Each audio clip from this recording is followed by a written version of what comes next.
একটা সাধারণ প্রেমের গল্প, নাকি এক গভীর রহস্যের শুরু? সৈকত আর নীলিমার প্রথম দেখা, প্রথম কথা, আর এক অদ্ভুত টান। কিন্তু এই সম্পর্ক কি শুধুই ভালোবাসার, নাকি লুকিয়ে আছে অতীতের কোনো অজানা রহস্য? প্রেম, অতীত আর এক রহস্যময় আংটির যোগসূত্র জানতে শুনতে থাকুন আংটি রহস্য, তৃতীয় পর্ব।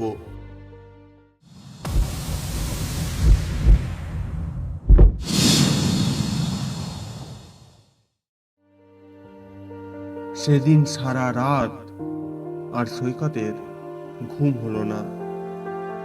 সকাল হতে না হতেই ভার্সিটিতে যাওয়ার জন্য প্রস্তুত হতে লাগলো সৈকত। সে এবারে অনার্স থার্ড ইয়ারে পড়ছে। তবে এই 3 বছরেও ভার্সিটিতে সৈকতের তেমন কোনো বন্ধু বান্ধব নেই বললেই চলে।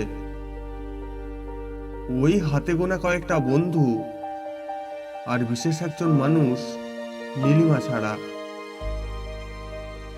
অবশ্য এমনিতেও সৈকত খুব চুপচাপ আর ইন্ট্রোভার্ট টাইপের ছেলে।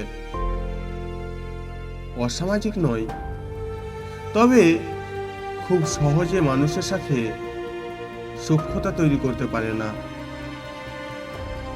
এমনকি তার প্রেমিকা নীলিমার সাথেও তার প্রথম পরিচয়টা ছিল বেশ আশ্চর্যজনক।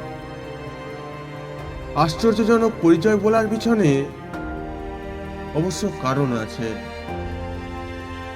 এমনিতেও সৈকত তার ছেলে বন্ধুদের সাথেও খুব একটা বেশি কথাবার্তা বলে না।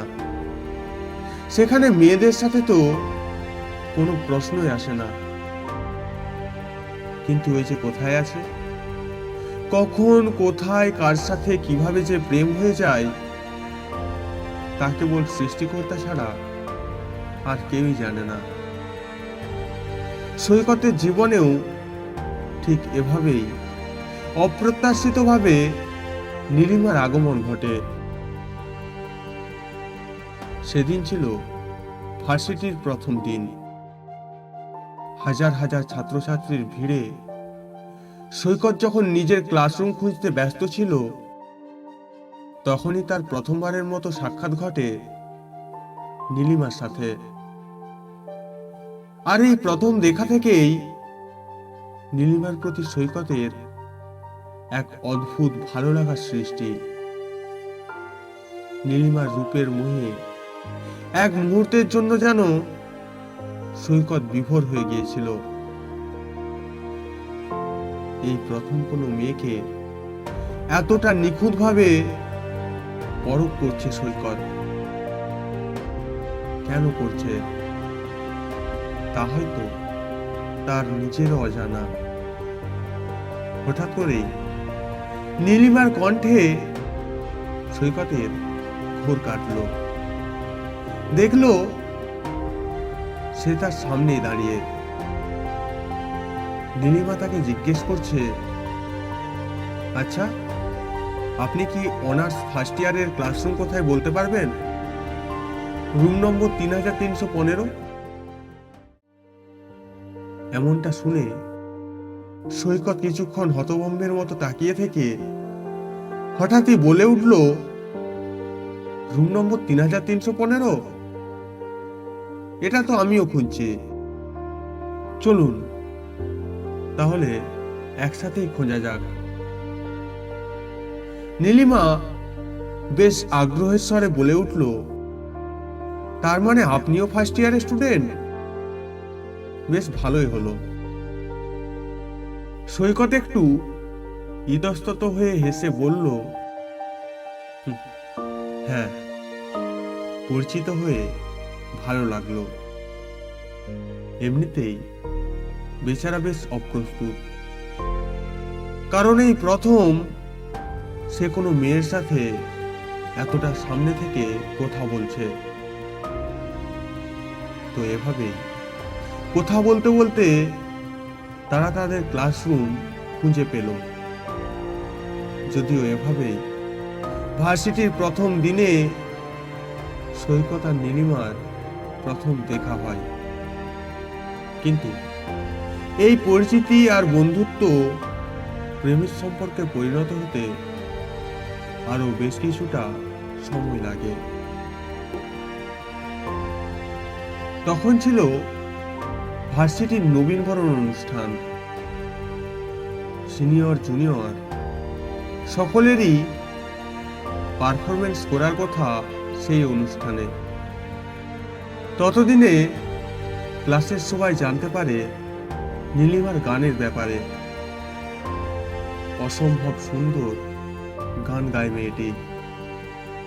আর গোপনে হলেও এটা সত্য যে নীলিমার গানের সবচেয়ে বড় ভক্ত ছিল সৈকত। যদিও কখনো মুখ ফুটে সেটা বলার সাহস হয়নি, তবে নীলিমা এই ব্যাপারে বেশ ভালোই জানতো। মেয়েরা অবশ্য এই ব্যাপারে ছেলেদের থেকে বেশ এগিয়ে। তাদের এক আধ্যাত্মিক শক্তি আছে।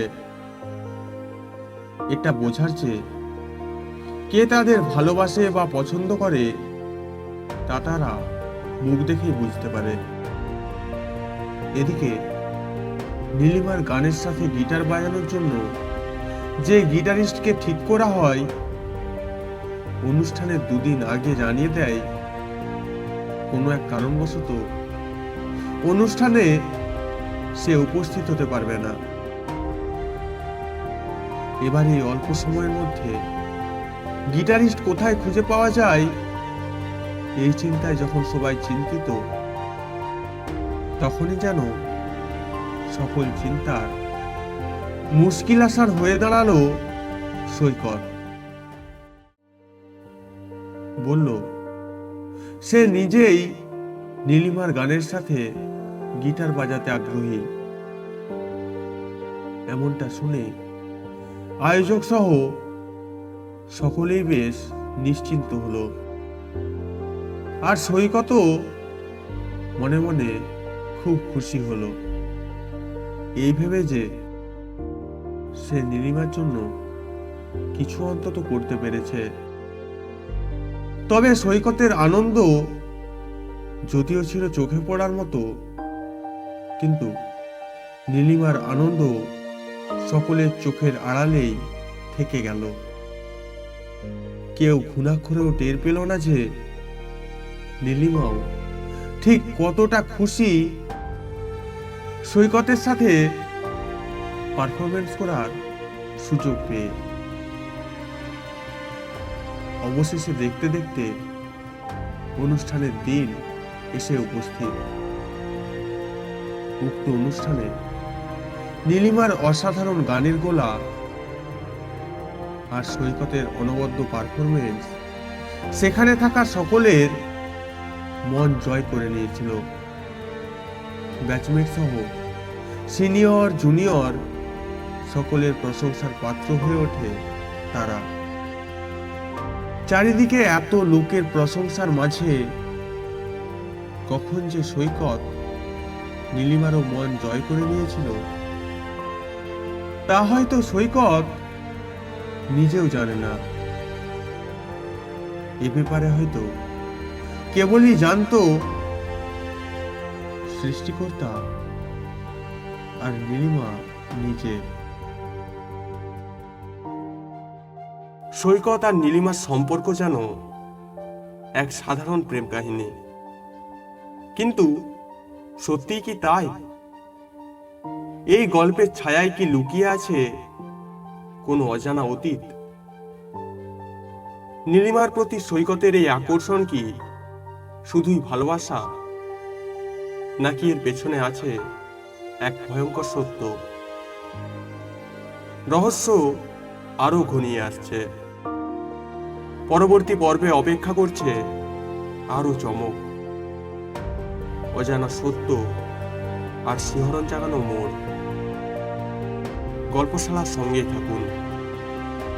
কারণ সত্যের দরজা এখনো পুরোপুরি খুলেনি।